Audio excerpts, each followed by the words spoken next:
ઉત્તરાયણનું પર્વ નજીક આવતા જ પતંગ રસિયાઓના મનમાં એક જ સવાલ હોય છે કે પતંગ ચગાવવા માટે પવન કેવો રહેશે।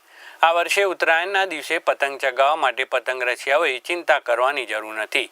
હવામાન નિષ્ણાત અંબાલાલ પટેલના જણાવ્યા અનુસાર ઉત્તરાયણના દિવસે પતંગ ચગાવવા માટે પવનની ગતિ સાનુકૂળ રહેશે। સામાન્ય પતંગ ચગાવવા માટે પ્રતિ કલાક 5 કિમીની ઝડપે ફૂંકાતા પવનની જરૂરિયાત રહે છે। ઉત્તરાયણના દિવસે પવન 10 થી 12 કિલોમીટર પ્રતિ કલાકની ઝડપે ફૂંકાશે, જેના કારણે પતંગ ઉડાવવા માટે સારું વાતાવરણ રહેશે। અમદાવાદ, ગાંધીનગર, મહેસાણા, રાધનપુર સહિતના વિસ્તારોમાં પવનની ઝડપ 8 થી 10 કિલોમીટર પ્રતિ કલાક રહેવાની શક્યતા છે।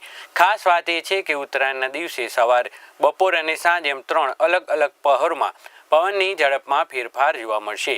દરિયા કિનારાના વિસ્તારોમાં પવનનું જોર થોડું વધુ રહેશે અને ત્યાં 12 કિલોમીટર પ્રતિ કલાકની ઝડપે પવન ફૂંકાવાની આગાહી કરવામાં આવી છે। વાસી ઉત્તરાયણના દિવસે પવનની ઝડપમાં થોડો ઘટાડો થશે અને પવનનું જોર અંદાજે 2 કિલોમીટર પ્રતિ કલાક જેટલું ધીમું થશે। તેમ છતાં બંને દિવસ દરમિયાન પતંગ રસિકોને પવનની પરિસ્થિતિથી સંતોષ મળશે અને ઉત્સાહ યથાવત રહેશે।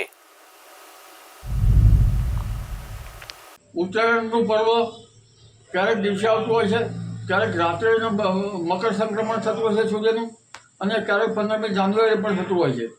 પરંતુ આ વખતે જોવા જઈએ તો ઉત્તરાયણના પર્વ ઉપર પતંગ રસિયાઓને પવનની ગતિવિધિ માટે આ પર્વ જાણીતું છે, કારણ કે પવન સાનુકૂળ હોય તો પતંગ બરાબર ચગે। હવે પતંગના પવનની ગતિ અંગે જોઈએ તો પરોઢિયાનો પવન, 1 વાગ્યાનો પવન અને 4 વાગ્યાના પવન અંગે ભિન્ન ભિન્ન કિલોમીટર અંગે જોઈશું। પરોઢિયામાં લગભગ અમદાવાદમાં 9 કિલોમીટર, ક્યારેક 7 કિલોમીટર, મહેસાણામાં 9 કિલોમીટર, ક્યારેક 7 કિલોમીટર, પાલનપુરમાં 8 કિલોમીટર, ક્યારેક 7 કિલોમીટર, અને લગભગ મહુવા, ભાવનગર, પોરબંદર, ગાંધીધામ, જામનગર, રાધનપુર, વિરંગામ આ બધા ભાગોમાં સામાન્ય રીતે 9 કિલોમીટરની આસપાસની પવનની ગતિ રહેશે। દરિયા કિનારે 12 કિલોમીટરની આસપાસની રહેવાની શક્યતા રહેશે। રાધનપુરમાં લગભગ રાધનપુર અને કચ્છના ભાગોમાં કંઈક પવનની ગતિ ગાંધીધામમાં થોડીક વધારે રહેવાની શક્યતા રહેશે, અને સુરતમાં પણ 9 કિલોમીટરની આસપાસની રહેવાની શક્યતા રહેશે। દરિયા કિનારે 13 કિલોમીટરની આસપાસની રહેવાની શક્યતા રહેશે। દક્ષિણ ગુજરાતમાં સુરત વગેરે ભાગોમાં વિન્ડ ગસ્ટ એટલે આંચકાના પવનની ગતિ 6 કિલોમીટર રહેવાની શક્યતા રહેશે, અને અન્ય ભાગોમાં સામાન્ય રીતે 17 થી 18 કિલોમીટરની રહેવાની શક્યતા રહેશે। 15મી જાન્યુઆરીએ પણ લગભગ પવનની ગતિ કંઈક મંદ તો કંઈક વધારે રહેવાની શક્યતા રહેશે। વિન્ડ ગસ્ટ 17 કિલોમીટરની આસપાસની રહેવાની શક્યતા રહેશે।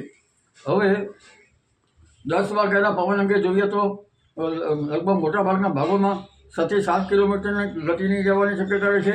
બપોરે 1 વાગે પણ 6 થી 7 કિલોમીટર રહેવાની શક્યતા રહેશે, અને 4 વાગે પણ લગભગ 6 થી 7 કિલોમીટર રહેવાની શક્યતા રહેશે। પરંતુ વિન્ડ ગસ્ટ લગભગ 10 થી 12 કિલોમીટરથી ઉપર, ક્યારેક 15 કિલોમીટર ઉપર, અને ક્યારેક 20 કિલોમીટર ઉપર પણ કોઈ ભાગમાં જઈ શકે। ગતિવિધિ લગભગ કચ્છના ભાગમાં, ગાંધીધામના ભાગમાં, અન્ય ભાગમાં 24 કિલોમીટરની આસપાસની પણ શક્યતા રહી શકે। એટલે એકંદરે પતંગ રસિયાઓ માટે પવનની ગતિ સાનુકૂળ છે,